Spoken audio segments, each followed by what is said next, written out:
नमस्कार, बुलेटिन में आपका स्वागत है। मैं हूं आपके साथ आशा सरमाल। चलिए शुरुआत करते बुलेटिन की। जम्मू नगर निगम की जनरल हाउस की बैठक में आज ध्वनि प्रदूषण को लेकर वार्ड नंबर 7 के पार्षद नरोत्तम शर्मा द्वारा रखे गए प्रस्ताव को ध्वनिमत के साथ यहां पास कर दिया गया है। हालांकि कांग्रेस सहित निर्दलीय पार्षदों ने इसका जमकर विरोध भी किया और इन पार्षदों का आरोप था कि एक सोची समझी रणनीति के तहत जनरल हाउस में यहां बिजली पानी जैसी गंभीर मामलों पर चर्चा करने की बजाय मेयर ने धार्मिक मामलों से जुड़े मुद्दे को जनरल हाउस की बैठक में रखा है। उन्होंने कहा कि इस प्रस्ताव के पास होने से लोगों की धार्मिक आस्था को ठेस पहुंचेगी। वहीं ध्वनि प्रदूषण को लेकर पास किए गए प्रस्ताव को लेकर भी जम्मू के मेयर चंद्रमोहन गुप्ता का क्या कुछ कहना है, जरा देखिए।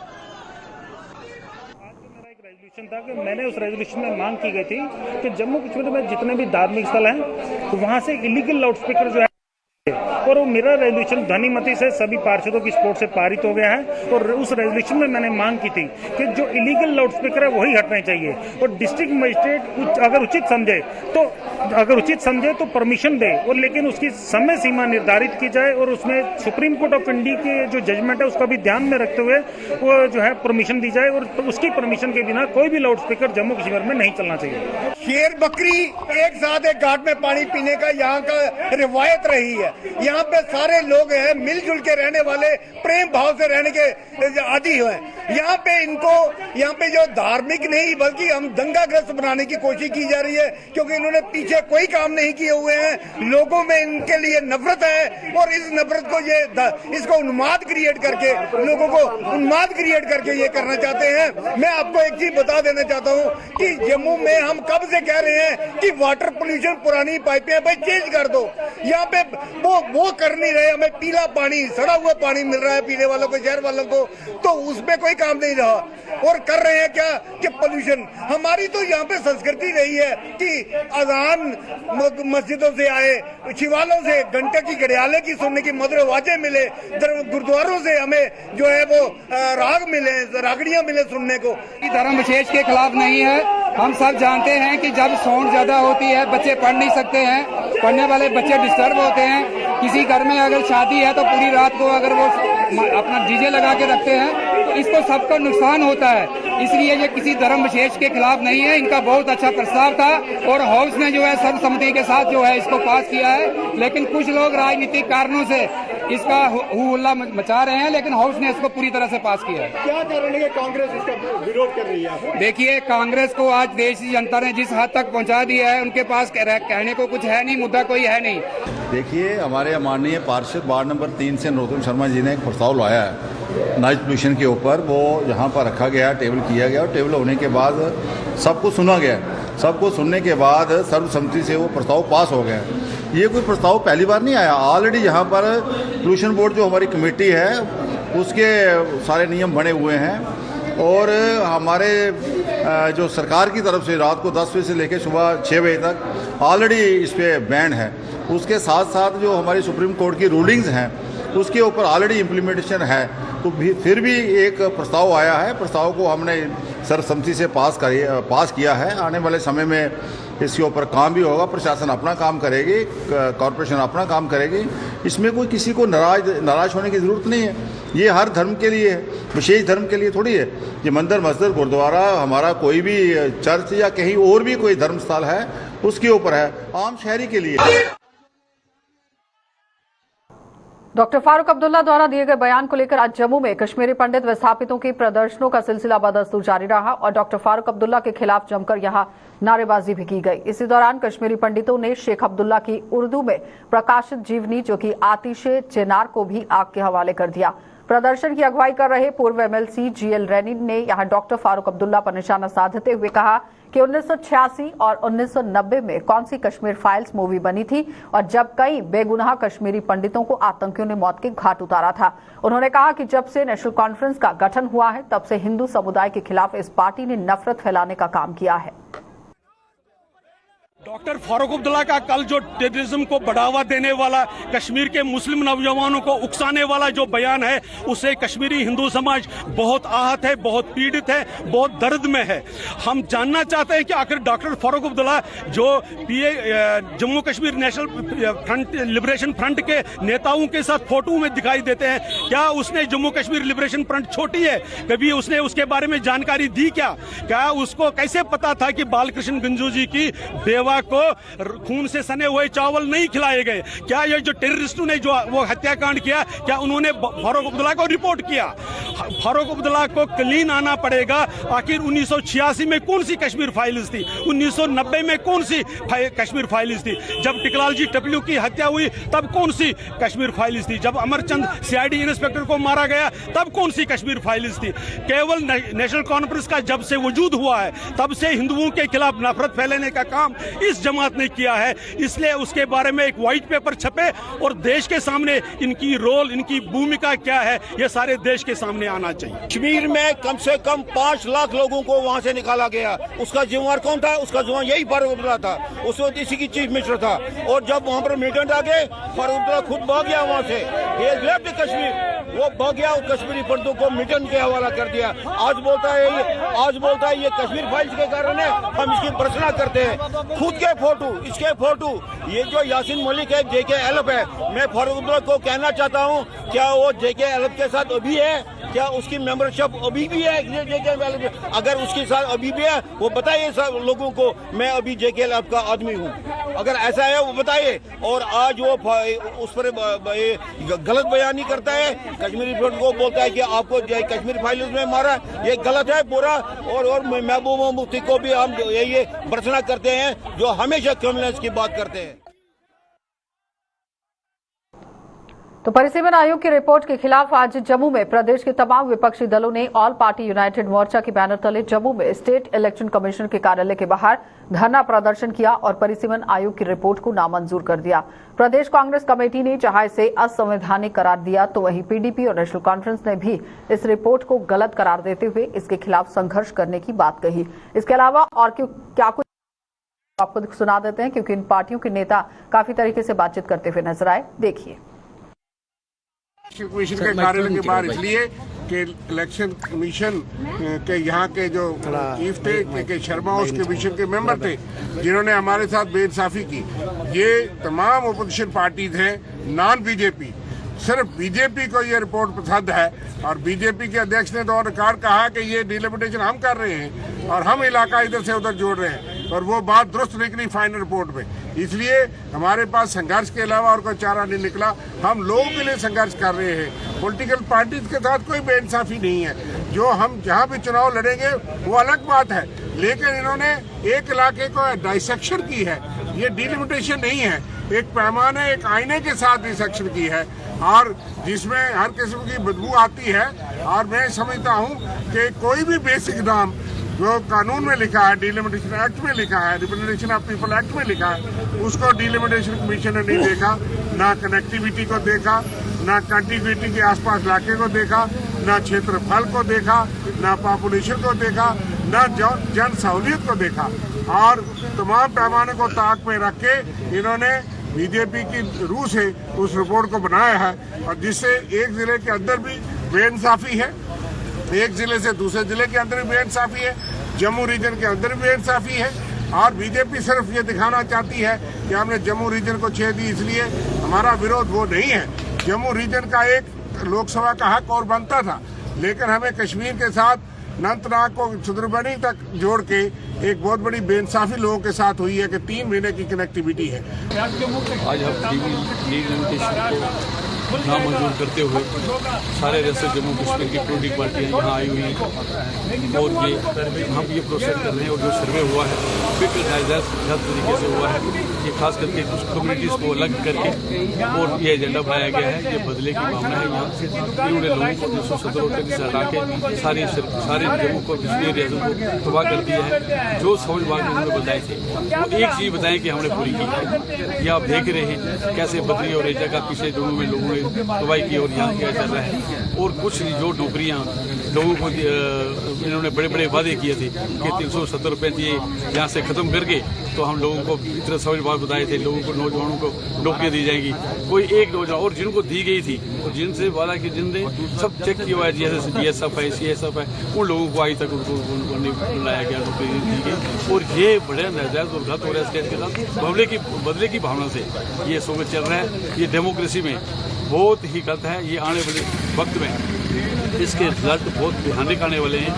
डिलिमिटेशन की रिपोर्ट यहाँ पर सबमिट की गई है, उसमें इन्होंने एक, हम समझते थे कि डेमोक्रेसी में एक डेमोक्रेटिक नॉर्म और कैरेक्टर इन्वॉल्व करके ये रिपोर्ट सबमिट की जाएगी, लेकिन इन्होंने डेमोक्रेसी का मर्डर किया है इसमें, और इन्होंने इसमें पोलराइजेशन करवाने की कोशिश की है जम्मू कश्मीर के अंदर।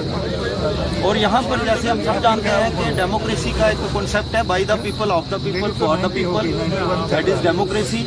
बट यहाँ पर हमें देखने को मिला है, और यहाँ जम्मू कश्मीर के लोग ठगा महसूस कर रहे हैं कि इन्होंने क्या किया है कि जो इन्होंने 5 अगस्त 2019 को किया यहाँ पर, कि उसके बाद ये कुछ यहाँ पर एक डेमोक्रेसी का जो करैक्टर है उसको यहाँ पर ये लागू करेंगे, लेकिन इन्होंने लोगों को अलग करने की कोशिश की है। और इसमें हमें ये लग रहा है कि यहाँ पर ये by the party, of the party, for the party, that is BJP, जैसे यहाँ पर कहा गया हमारे सीनियर लीडर ने।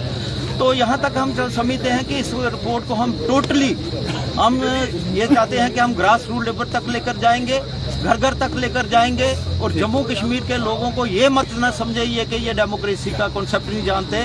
डेमोक्रेसी हमने लड़कर ली है, यहाँ पर जो रिस्टोर की है डेमोक्रेसी, हमारे बुजुर्गों ने यहाँ पर एक सिस्टम था, उसके बाद यहाँ पर डेमोक्रेसी आई है। और उसके कायदे ज़ाब्ते जो हैं ये किसी ज़ाब्ते के तहत नहीं इन्होंने किया है।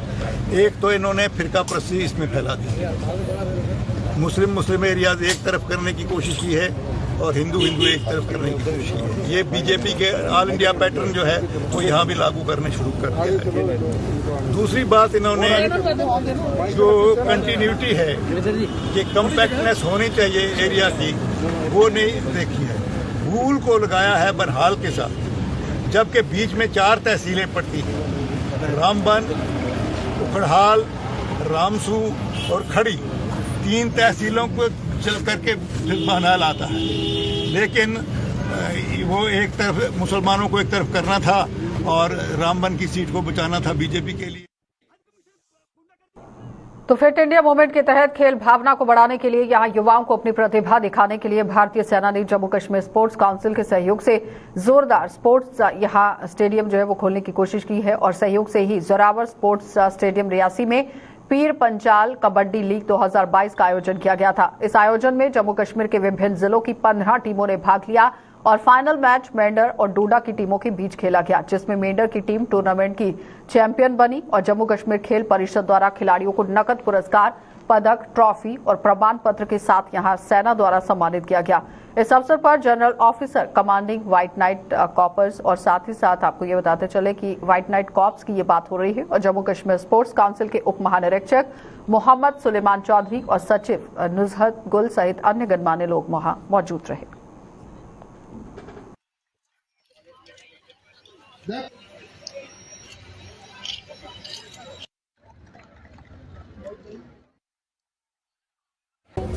हर दिन खेल हो, एसोसिएशन के द्वारा किए हुए प्रोग्राम्स हो, हम ज़्यादा से ज़्यादा बच्चों को स्पोर्ट्स में लाना चाहते हैं। 2 साल पहले की अगर आप बात करेंगे तो 1 लाख यूथ का इम्प्रिंट था स्पोर्ट्स और स्पोर्ट्स से जुड़ी हुई सारी एक्टिविटीज़ में। Till March this year 17.5 lakh youth sports से डायरेक्टली इनडायरेक्टली जुड़ गए हैं। इस साल का जो हमारा टारगेट है वो 35 लाख। वो न सिर्फ माई यूथ माई प्राइड होगा, सद्भावना के द्वारा जो हमारे रूरल, ट्राइबल, सेंसिटिव एरियाज और पंचायत लेवल पे जो इवेंट्स होंगे उनको लेके होंगे। आर्मी के थ्रू जितना हमें सपोर्ट सिस्टम इस इवेंट को या आगे वाले इवेंट्स को मिलेगा, उतना ही ज़्यादा हम इम्पिंच कर पाएंगे रूरल एरियाज में। तो हमारा फ्यूचर है और यूथ के साथ ही आगे देश का डेवलपमेंट होता है। इस यूथ को हम अभी से ही एक प्रॉपर तरीके से जो सोसाइटी के अच्छे नियम हैं उसमें शामिल करेंगे तो हमारे देश की जो आगे तरक्की को और कोई आगे नहीं काम कर सकता है।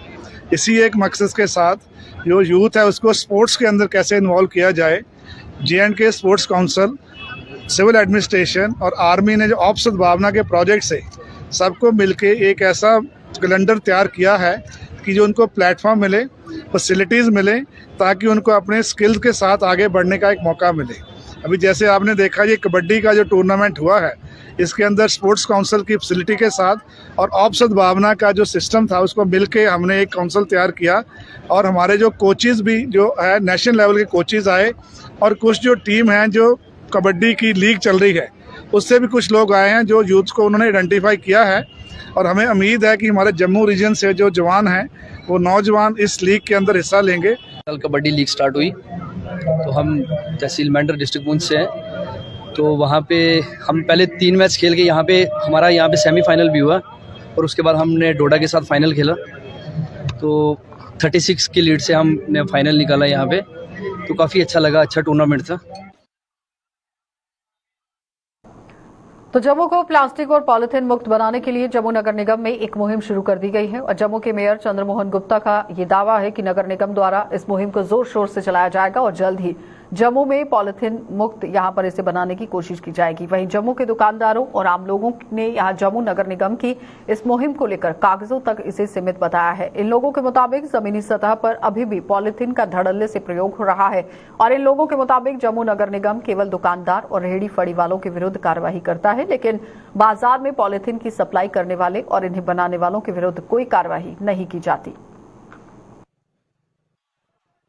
शहर वासियों से अपील कर रहे हैं, खासकर दुकानदारों से अपील कर रहे हैं, उसके आगे बढ़ के जो मैन्युफैक्चरर हैं यहाँ के उनके ऊपर भी शिकंजा कस रहे हैं। आदरणीय प्रधानमंत्री ने जिस तरह ये एक रोड मैप बनाया है, पहले 50 माइक्रो को एलो करते थे, अब 75 माइक्रो है, आने वाले मार्च के बाद 100 माइक्रो हो जाएगा। धीरे धीरे प्लास्टिक भाग रहा है और हम लोग भी इसके ऊपर सख्ती कर रहे हैं, कॉर्पोरेशन कर रही है, पोल्यूशन बोर्ड भी कर रहा है। सब मिलकर जब काम करेंगे, जब आप ही बाजार में जाते हैं सब्जी लेने, आपको कोई लिफाफे में दे, आप ही मना करिए नहीं लेना है तो कहाँ से वो लिफाफे में देगा? घर से थैला लेके जाएं, हमारे प्राचीन परंपरा है, उस परंपरा को दोबारा हम अगर अपनाएंगे और आने वाले समय में हम इससे प्लास्टिक की कितनी बीमारी हो रही है, प्लास्टिक से कितना हमारे नाले तो चौक हो रहे हैं, नालियाँ चौक हो रही हैं और तरह तरह की परेशानियाँ हैं, लेकिन हम लोग भी बीमार हो रहे हैं और कैंसर हो रहा है इसके प्लास्टिक हमारे ये पानी में घुस गया है। तो इसलिए जम्मू वासियों हर शहर वासी का फर्ज बनता है कि उसको no plastic, no to use of plastic. कोई आकर आपके घर में प्लास्टिक का लिफाफा लेके आए, प्लास्टिक में चीज लाए, उसको गेट पे ही आप रोकिए प्लीज, हाथ जोड़कर।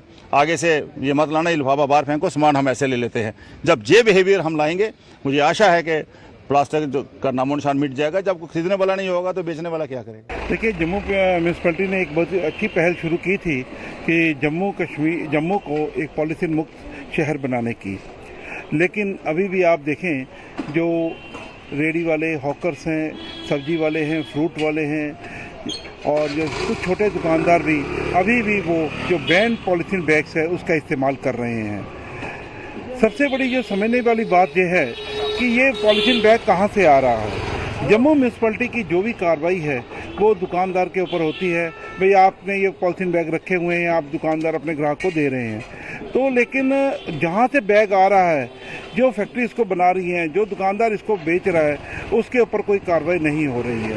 तो मैं इससे क्या है कि जो ये मुहिम है ये सिर्फ कागजों में रह गई है और ये जो असल में इस मुहिम का कोई भी असर ज़मीनी हकीकत में नहीं दिखाई दे रहा है। ये मुहिम छेड़ी थी कि पॉलीथीन उन्होंने बैन किए थे जो कि 50 माइक्रोन से नीचे थे, उन पॉलीथीन को बैन किया गया था। लेकिन बात यह है कि देखा जाए कि दुकानदार भी और कई हॉकर्स भी ले लो जो कि इन पॉलीथीन को अभी भी यूज़ कर रहे हैं, उनके ऊपर कोई एक्शन नहीं लिया जा रहा है। देखा जाए तो इस पॉलीथीन के नुकसान बहुत ज़्यादा है, हमारे ड्रेन्स ब्लॉक हो रहे हैं और भी चीज़ों का बड़ा नुकसान है। जो हमारे जानवर हैं, हमारे गऊ हो गए या बफेलोज वगैरह जितने भी हो गए, ये जितने भी जानवर हैं इनको खा के इनकी मृत्यु भी हो सकती है। तो देखा जाए तो ये बहुत ही हानिकारक चीज़ है और बैन करने के बावजूद इनका यूज़ किया जा रहा है, जो कि बहुत ही ज़्यादा गलत है। म्यूनसिपैलिटी को जल्दी से जल्दी इस पर कुछ ना कोई एक्शन। तवी नदी पर बने हुए पुलों से आए दिन यहां छलांग लगाकर आत्महत्या करने की घटनाएं सामने आ रही हैं, लेकिन इन घटनाओं को रोकने के लिए शासन प्रशासन कोई कदम नहीं उठा रहा है, जिससे जम्मू वासियों में भारी रोष है और लोगों ने प्रशासन से तवी नदी पर बने हुए तमाम पुलों के किनारों पर फेंसिंग करने की मांग की है, ताकि पुल से छलांग लगाकर आत्महत्या की घटनाओं को रोका जा सके। इन लोगों के मुताबिक अखनूर में दरिया चेनाब पर बने हुए पुल पर भी इसी तरह की घटनाएं होती थी, लेकिन पुल पर जब से फेंसिंग हुई है, आत्महत्या की घटनाओं में कमी आई है। मंदिरों का शहर है, अगर ये लोग सुसाइड करेंगे तो बड़ा दुखद होगा, क्योंकि मंदिरों के शहर में लोग पूजा करते हैं, अर्चना करते हैं। यहाँ पे ऐसी वारदातें अच्छी नहीं हैं। बात करूंगा मैं म्युनिसिपल कॉरपोरेशन की, स्मार्ट सिटी के प्रोजेक्ट लगे हुए हैं, बड़ा अच्छा है, देख के दिल खुश होता है जब पुल पे निकलते हैं, बड़े अच्छे तरीके से रेनोवेट हो रहे हैं, गमले लग रहे हैं, प्लांट्स लग रहे हैं, लाइटें लग रही हैं, बड़ा अच्छा लगता है। मगर जिस चीज़ की ज़रूरत है वो तो हो नहीं रही। फेंसिंग की ज़रूरत है, बड़ी ज़ोरों से ज़रूरत है फेंसिंग की, क्योंकि फेंसिंग एक ऐसी चीज़ है कि सुसाइड करने वाले फेंसिंग, जब तक फेंसिंग के ऊपर चढ़ेंगे कोई ना कोई उनको आके रोक लेगा। अखनूर ब्रिज पे ये कुछ होता था तो वहाँ पे फेंसिंग हुई, उसके बाद कोई वारदात नहीं हुई। आप पिछले 1 महीने में लगा लो दर्जनों भर आप देख सकते हो सुसाइड हुए हैं, तो बड़ी दुखद बात है। गवर्नमेंट से अपील है, मेयर साहब से अपील है कि इस तरफ देखा जाए और जल्द से जल्द फेंसिंग लगाई जाए, ताकि जम्मू में जो ये एक्टिविटीज हो रही हैं इन पे रोक लगे। कितने सुसाइड जहाँ पे हो गए, आए दिन कोई ना कोई सुसाइड हो रहा है। जम्मू तवी वाले जहाँ गुजनगर वाले ब्रिज में चले जाओ, कोई ना कोई सुसाइड आपको देखने को मिल रहा है। अच्छा, कई दफ़ा मीडिया में खबरें चली हैं, न्यूज़ चली हैं, एडमिनिस्ट्रेशन में बात हुई है। अच्छा, म्युनिसिपल कॉर्पोरेशन के मेयर साहब से कई दफ़ा बात हुई है, जी हम बस काम करवा देंगे, सुसाइड पॉइंट जो है ख़त्म हो जाएगा, जहाँ पे हम फेंसिंग करवा देंगे, इतनी ऊंची फेंसिंग करा देंगे 4-4 फुट की, जब बंदा कोई चढ़ने लगेगा उसको बंदा 2 मिनट में पकड़ लेगा। कहाँ, मुझे तो आज तक दिखी नहीं। ये सुनते मुझे लग रहा है 1.5 साल हो गया सुनते हुए, लेकिन अभी तो कोई फेंसिंग मुझे दिखाई नहीं दे रही है। अखनूर में आप चले जाइए, अखनूर में जिस तरह से वारदात हुई, फ़ौरन तौर पर बाकी एडमिनिस्ट्रेशन ने जो फैसला लिया, बाकी DC साहब ने बहुत अच्छा स्टेप उठाया उन्होंने कि भैया अगर इस तरह के हालात पुल के ऊपर बन रहे हैं और पुल के ऊपर 24 घंटे निगरानी तो रखी नहीं जा सकती और 24 घंटे बाद में फोर्स तो लगाया नहीं जा सकती कि वो चलते फिरते रहे या किसी को पूछे, क्योंकि ये ब्रिज जो है साइड पे चलने का रास्ता भी बनाता है। अब किसके दिमाग में क्या चल रहा है, कोई बंदा आ रहा है, चल रहा है, अचानक से जंप कर देगा, उसमें फोर्स क्या करेगी। तो सबसे बड़ा स्टेप था जिस तरह से अखनूर में फेंसिंग लगाई गई है। तो मैं दोबारा एक बार आपके चैनल के माध्यम से जम्मू के मेयर साहब को, एडमिनिस्ट्रेशन को ये बात बताना चाहता हूँ कि जहाँ पे फेंसिंग कराए ताकि सुसाइड को रोका जा सके। द्वारसपुरा में स्क्वाड्स के पशु चिकित्सा और पशुपालन विस्तार शिक्षा विभाग द्वारा 5 दिवसीय प्रशिक्षण कार्यक्रम का आयोजन किया गया, जिसमें पशुपालन के माध्यम से महिला सशक्तिकरण को लेकर चर्चा की गई और कार्यक्रम में पशु चिकित्सा और पशुपालन विस्तार शिक्षा विभाग के डीन जो कि MS बड़ियाल हैं, वो मुख्य रूप से मौजूद रहे। लेकिन पशुधन पालन में उनके योगदान को सर, यह एक ऐसा व्यवसाय है जो मैं अच्छी फसल अस देखने कि अज की डेट अगर दुद्ध की कीमत जी है सरकारी रेट है 40 रुपये किलो गां का, तो 45 रुपये मंझ का दुद्ध है। इस दुद्ध च इस रेट च उन्हें कोई खास फायदा जो नहीं मिल सकता, क्योंकि अज की डेट अगर देखा जाए तो फॉडर की जी कीमत है, चूड़ी जी है 12 रुपये किलो जा रही है, हरा भट्ठा जो अवेलेबल नहीं है और फीड जी है वो भी महंगी हो रही है। अगर सारे इन चीज़ों की अगर कीमत पाई जाए तो असं देखने कि किसान की या महिला की इस कोई फायदा नहीं होता, तो कोई ज़्यादा कमाई नहीं है। तो सारा इस ट्रेनिंग प्रोग्राम से यो मकसद है कि इसका कीमत दुध की होंदे हुए और इन्ना ज़्यादा खर्चा जोड़ा फीड फॉडर का और रख रखाव का जो खर्चा है वो होंदे हुए ये फायदा दिता जा सके। और वो असी इस ट्रेनिंग प्रोग्राम असी चाहते हैं कि उन्हें ये सिखाया जाए कि छोटिया जी गल्लां जिंदी वजह कन्नै उन्हें थोड़ा नुकसान होता है या उनकी प्रोडक्शन से फर्क होता है या उन्हें खर्चा ज़्यादा पड़ता प्रोडक्शन वो कियां ठीक किया जाए। तो सीआरपीएफ की 176वीं बटालियन द्वारा जिला बारामूला के यहां बाबरेशी टंगरमर्ग में ही सिविल एक्शन प्रोग्राम के तहत फ्री मेडिकल कैंप का आयोजन किया गया, जिसका उद्घाटन सीआरपीएफ के कमांडिंग ऑफिसर विक्रांत सारगमन ने किया है और इस कैंप में लोगों के स्वास्थ्य की जांच के साथ साथ उनमें मुफ्त दवाइयां वितरित की गई। इस अवसर पर कमांडिंग ऑफिसर विक्रांत सारंगपत ने भी कहा कि यहाँ चिकित्सा शिविरों का आयोजन आम जनता तक इसे पहुंचाने के लिए किया जाता है ताकि लोगों को राहत मिल सके और उनकी बटालियन जिले में 6 स्थानों पर इस तरह के कार्यक्रम संचालन करेगी। कि आप देख रहे हैं ये बाबा ऋषि में मेडिकल कैंप चल रहा है। जो 176 बटालियन ने मेडिकल कैंप की सीरीज लगाई थी वारीपुरा में 2 कैंप, तनमार्ग और अभी आज बाबा ऋषि में। यहाँ हम लोग जो फार फ्लंग एरियाज के सिटीजन्स हैं उनको यहाँ पे हमने बुलाया है। इसके अलावा भी यहाँ जो आज विजिटर्स आ रखे हैं बाबा ऋषि दरगाह में, तो वो भी आके यहाँ पे मेडिकल कैंप की फैसिलिटीज ले रहे हैं और यहाँ हम उनको मेडिकल कंसल्टेंसी ये सारी यहाँ पे प्रोवाइड की। इसके अलावा एक हम लोग इससे हटके एक चीज करने वाले हैं, वो स्पोर्ट्स एक्टिविटीज को लेकर कि हम लोग स्कूल्स को अडॉप्ट करेंगे और उसमें वॉलीबॉल और क्रिकेट ये 2 स्पोर्ट्स को हम लोग वहाँ पे प्रोपोगेट करेंगे और उसको हम लोग बैकअप करेंगे। चलिए, बुलेटिन में फिलहाल इतना ही। देश और दुनिया की खबरों के लिए आप बने रहिए गुलिस्तान न्यूज के साथ।